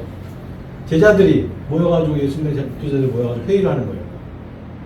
이방인들한테 복음을 전하는데 이방인들한테 할례를 하게끔 해야 되냐? 이방인들이 먹는 저 음식을 먹을 수 있게 해야 되냐 말아야 되냐? 우리한테는 먹으면 안 되는 음식인데 돼지고기 저거 먹게 해야 되는 거냐 말아야 되냐? 그거 괜찮다 먹게 해주자. 이렇게 타협이 일어나고 있었다. 다양성 속에서 통일성을 예감하는 것이 사랑의 본질이다. 아주 재밌는 말 아니에요? 다양성 속에서 통일성을 예감하는 것. 예감이라고 했어요. 예감. 미래적인 거예요. 자, 다양성 속에서는 결국 대상어를 말하죠. 통일성은 선언을, 사랑은 주관을 말해요. 대상화, 주관, 선언. 거기서 많이 듣는 얘기죠. 철학 용어잖아요. 다 철학 용어. 칼라노, 아주 유명한 포괄주의, 카톨릭의 포괄주의를 전 세계에 펼친 사람. 이 사람은 뭐 카톨릭에서는 아주 영웅이에요, 영웅. 이 사람. 수많은 나라와 수많은 민족들한테 카톨릭 교회를 세우게 하는 그런 장면이죠. 두명말했어요. Anonymous Christian. 익명의 그리스도인. 익명의 그리스도인은 뭡니까? 내가 그리스도인이라고 표방하지 않지만 그리스도인의 사람. 다른 종교인들 사이에서 그런 사람들이 있다는 겁니다. 익명의 그리스도인. 예비적 단계의 그리스도인이야, 이 사람. 익명이. 숨겨진 그리스도인이죠. 익명의 그리스도인은 성화하게 하는 은총을 받을 수 있다는 가능성을 전제하고 있다. 그러나 그들이 구원받기 위해서는 주체적인 삶을 영위할 책임을 지니는데 이는 가시적인 그리스도교에 소속되지 않고는 입증되지 않을 것이다. 아주 교묘하게 이방인들을 끌어들이면서 결과적으로는 네가 예수를 믿어야 될 거야. 이렇게 말하는 겁니다. 선교의 필요성을 주장하는 근거가 되죠. 은총에 대한 익명성은 선교를 통해 가시화된다. 가시화를 요청한다.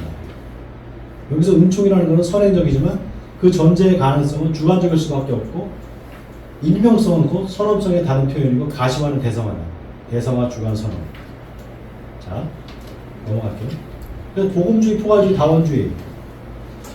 네, 우리 그 기독교에 어떻게 보면 복음주의가 있고 카톨릭에 포괄주의가 있고 요즘 세대가 뭡니까? 요즘 시대, 다원주의 시대. 복음주의라는 건 고유성에 대한 유일성을, 다시 말해서 예수를 특수성에서, 예수라는 특수성에서 출발해서 잠재적인 보편성을 끌어들이는 방식이죠. 특수에서 보편으로 가는 겁니다. 포괄주의는 익명성의 근거가 되는 은총의 선행적 차원이 보편성을 확립하는 한편 선교를 통한 가시화 또는 역사 안에서의 구현 등이 특수성을 가리킴으로써 역사적 구체화를 계기로 보편성의 특성을 향해 얽힌다. 굉장히 어려운데 말이 결국 보편에서 특수로 가는 거예요. 보편에서 특수로 가는 거예요. 포괄주의가 그래서 자기들이 보편적인 교회라고 말해요. 여러분 그 카톨릭의 4대 지표가 있잖아요. 톰 막스라고 하는 거예요. 뭡니까? 카톨리카, 아포스톨리카, 우나, 쌍따.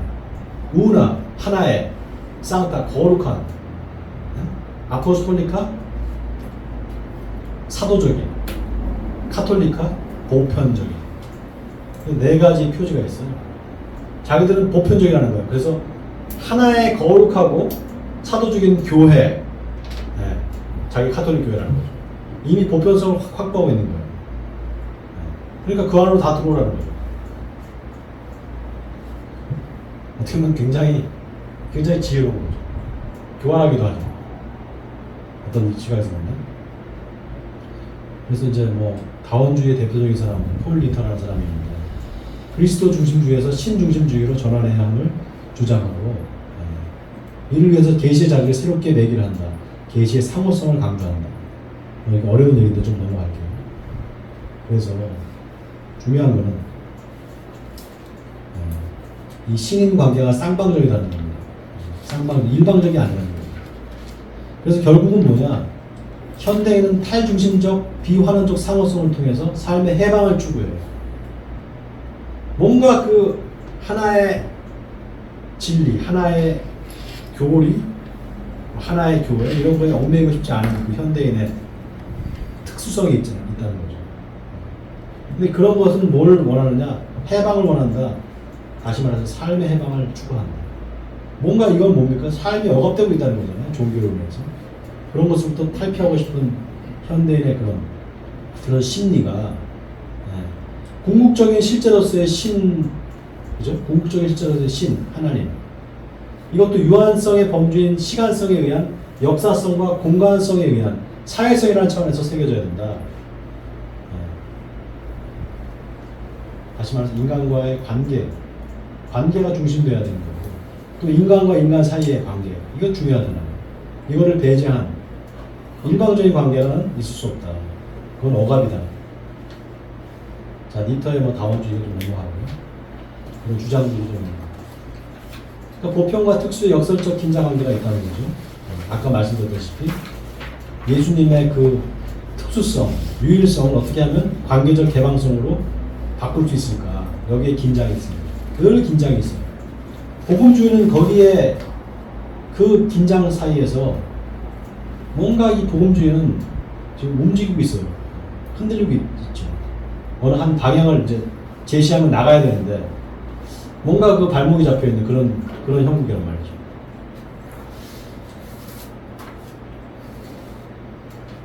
자, 자, 이거 넘어갈게요. 그래서 우리가 이 종교라는 게 안정을 추구하는 것, 이거를 포기하는 순간 그러면 종교적 진리라는 게 과연 존재할까? 안정을 포기하면, 내가 구원받고 내가 그 종교에 귀의하면 내가 구원을 받고 내가 천국에 가고, 이런 어떤 안정을 위한 종교를 포기한다면 거기에 종교적 진리를 논하는 게 뭐가 있을까? 자, 완전성이라는 게 기존의 못 믿는 불변성이죠. 고전형이 상하는 게 불변성입니다. 하나님은 불변하시는 분, 바뀌지 않는 분이죠. 안정을 추구해서 욕망에서 비롯된 겁니다. 그리스도교에서 참된 것, 그래서 그는 절대자예요. 절대자의 이미지는 뭡니까? 변함없는 거예요. 유일하신 거예요. 타 종교들의 가치를 경험한 이제 기독교, 예를 들면 기독교가 이제 전 세계로 퍼지잖아요. 뭐 영국이나 이런 뭐 포르투갈 이런 나라들 다 기독교가 있는데 막 세계로 나가면서 그 세계가 기독교만 믿는 게 아니라 다른 종교들을 다 믿더라는 거죠. 여러 다른 종교들, 그런 종교들과의 부딪힘, 만남을 통해서 이 세계가 하나가 아니구나, 다원주의적인 세계구나. 여기서 어떻게 됩니까? 이제 깨닫게 되는 거예요. 뭘 인간의 의식은 이제 낡은 안정을 포기하고 종교적 진리를 포함한 새로운 진리 이해를 맞이하도록 부름받고 있다는 겁니다. 그래서 참된 종교는 보다 폭넓고 진정으로 참된 종교들이 있을지도 모른다는 가능성을 염두에 두는 자세를 지닌 종교를 말한다. 참된 종교들이 진정으로 있을지도 모른다. 참된 종교. 참된 진리가 아닙니다. 참된 종교. 진정으로 참된 종교. 기독교는 그럼 진정으로 참된 종교냐? 저는 아니라고 봐요. 저는 아니라고 봐요. 지금 이 상태라면. 뭔가 앞에 있을 것 같아요. 더 가면. 지금은 아니라고 봐요. 그리고 지금 이게 맞다라고 하면 좀 말이 안 맞아요. 자, 그래서 이런 유형론적 한계가 있어요. 베타주의, 포괄주의, 다원주의 이렇게 다 있는데 이런 전제들이 있습니다. 이런 세 가지 유형. 이게 모두 자타관계를 기초로 하는 특징입니다. 관계 유형. 관계 유형의 현격한 차이도 불구하고 타자와 구별되는 자기의 동일한 정체성을 의식적으로나 무의식적으로 전제하고 있죠. 인간의 본능이 자기 동물수통으로 인해서 불가피한 거예요. 그러나 이러한 전제는 다 모든 것이 자기 동일적으로 인간의 본능이 그게 있기 때문에, 그러나 이런 전제가 시공간적 가변성을 넘어서는 초역사적 불변성을 확보하려는 본능에 의한 인간과 종교에 대해 공의 무반성적으로 자기 동일성이라는 허상을 만드는 오류일 수밖에 없다. 그러니까 모든 것이 하나고 모든 것이 동일할 것이다라는 그런 착각, 그건 빨리 버려야 된다 이 말이죠. 그거는 어떤 우리 인간이 갖고 있는 동일성에 대한 어떤 지극한 향수가 있기 때문이다. 그러나 삶은 그렇지 않더라. 그런 가변성 안에서 인간이란 구체적이고 개별적일 수밖에 없는 그런 가변성 안에서 구체적이고 개별적일 수밖에 없다. 따라서 종교는 현실적으로 하나의 종교로 분류될 수가 없다라는 겁니다. 그리고 종교 자체는 이미 경외적으로 형성된 겁니다. 그래서 결국 뭡니까? 결론은 그래요. 결론은 이게 같은가 다름의 경계는 훨씬 복잡한 거예요. 확연하게 가르는 것은 불가능해요. 이제는 종교가 아니라 그래서 그 종교의 이름이 지칭하는 범위를 인간 단위로 회복시키는 신앙으로 범주를 전환해야 된다. 아까 그랬잖아요. 특정 종교의 이름이 모든 개별 종교인의 삶을 다 대변하고 다 싸잡을 수 있느냐? 그렇지 않은 것처럼. 네. 인간 단위로 그 범위를 범주를 전환시켜야 된다. 그래서 자기 독일성에서부터 구선적 상대성으로 가야 된다. 종래의 자기 독일성은 개체와 전체 사회를 오가는 방식으로 개진했는데 구산적 상대성이란 자기가 자기를 둘러싼 세계를 판단하는 주체로 머무르는 것이 아니라 오히려 자기에게 물음을 던지고 종교 간 대화에 앞서 종교 내 대화에 참여하여 아까 그랬잖아요. 종교들 간의 대화는 오히려 잘 되는 편인데 종교 안에서의 대화는 안 된다. 거기에 참여하는 겁니다. 심지어 개종 가능성에까지 자기를 여는 도전과 모험을 감행하는 자기 비판적 태도를 가져야 된다. 남은 개종하기를 바라면서 자기는 절대로 개종 안 할 거야. 그런 식으로 대화가 지금까지 이루어졌어요. 종교 간 대화는. 그렇기 때문에 그거는 배타적일 수밖에 없어요. 포괄주의도 마찬가지고 종교다원주의도 마찬가지입니다. 기독교 내에서 그런 것들이 다 나오잖아요. 종교다원주의 다원주의. 근데 기독교가 이런 게 있어요. 그래 좋아, 차이를 인정하자. 그러나 그 차이는 분명히 답을 갖고 있는 거예요. 너희가 예수를 믿어야 돼. 그런 어떤 답을 갖고 있는 겁니다. 이미. 그렇기 때문에 대화가 중간에 자꾸 끊겨요. 안 돼요. 그런데 이제 어디까지 발전했냐면 종교다원주의 담론이 어디까지 발전했냐면 옛날에는 개종을 목적으로 대화를 했어요. 개종시키려고. 근데 이제 그게 너무 뻔하잖아요. 그리고 포괄주의가 나오고 포괄주의가 일정 부분 성공을 했어요. 카톨릭이. 굉장히 많은 신도를 확보했단 말이죠. 네. 근데 그런 다원주의 담론이나 다원주의적 대화, 종교다원주의적 대화가 이제는 내가 갖고 있는 이 안정성을 포기하는 단계로 가지 않으면 대화가 안 되게 되는 거예요. 너도 개종할 가능성이 있지만 나도 개종할 가능성이 있다는 거를 전제하고 다 대화하자는 거예요. 위험하죠? 위험하지만 대화의 진정성은 그때 담깁니다.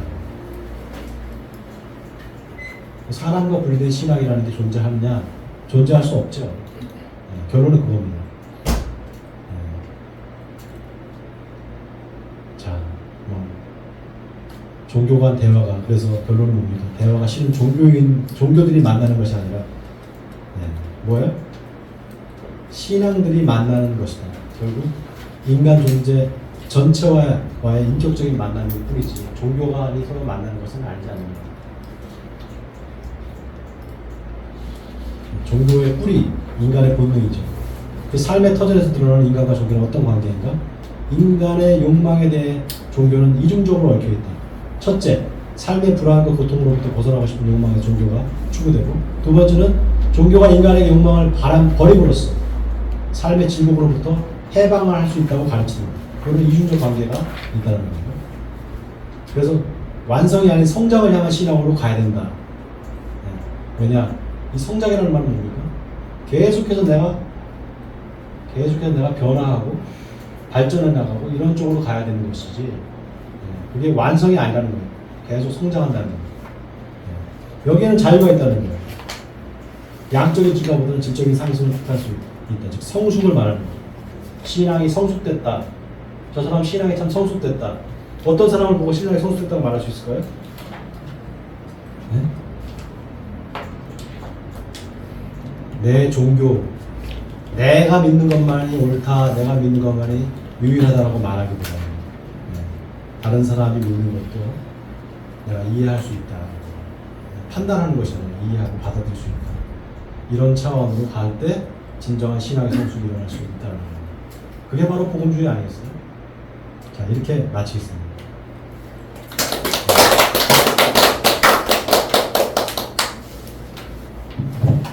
아유, 조금 질문할 시간을 줄 수